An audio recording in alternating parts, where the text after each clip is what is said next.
Iran और भारत के बीच इस वक्त हॉर्मुज़ स्ट्रेट को लेकर थोड़ा कंफ्यूजन वाला माहौल बना हुआ है। भारत सरकार के एक अधिकारी का कहना है कि ईरान ने भारत के झंडे वाले तेल के जहाजों को सुरक्षित गुजरने देने का भरोसा दिया है, लेकिन ईरान के एक दूसरे सूत्र ने कहा कि ऐसा कोई साफ साफ समझौता दोनों देशों के बीच नहीं हुआ है। असल में हॉर्मुज़ स्ट्रेट भारत के लिए बहुत जरूरी रास्ता है। भारत जो कच्चा तेल बाहर से खरीदता है उसका करीब 40% हिस्सा इसी रास्ते से होकर गुजरता है।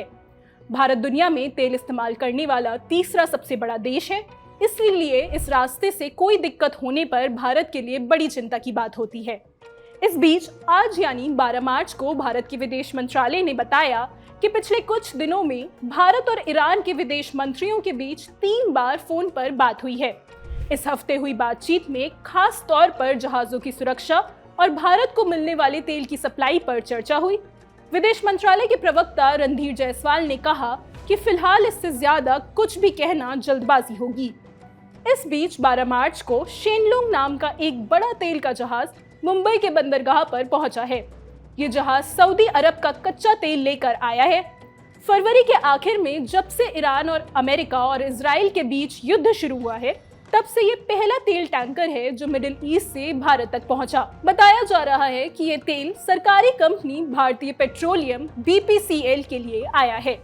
ब्रिटिश न्यूज एजेंसी रॉयटर्स ने भारतीय सूत्रों के हवाले से बताया कि हाल ही में 2 और जहाज जो शायद भारत के लिए ही आ रहे थे, हॉर्मुज़ से होकर गुजर चुके हैं। उनका दावा है कि 10 मार्च को विदेश मंत्री जयशंकर और ईरान के विदेश मंत्री अब्बास अराक्ची के बीच फोन पर हुई बातचीत के बाद ईरान ने भारतीय जहाजों को सुरक्षित रास्ता देने का भरोसा दिया, लेकिन अभी भी हालात पूरी तरह साफ नहीं हुए हैं।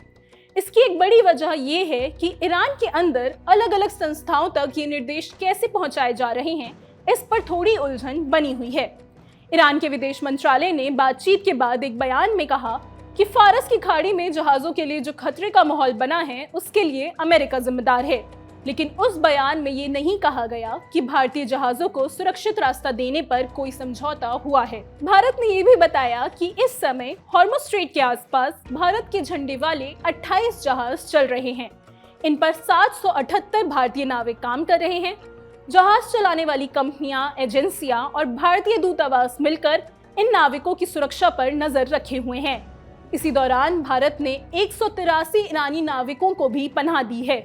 ये लोग उस जहाज पर थे जो युद्ध शुरू होने के बाद भारत के बंदरगाह पर आ गया था।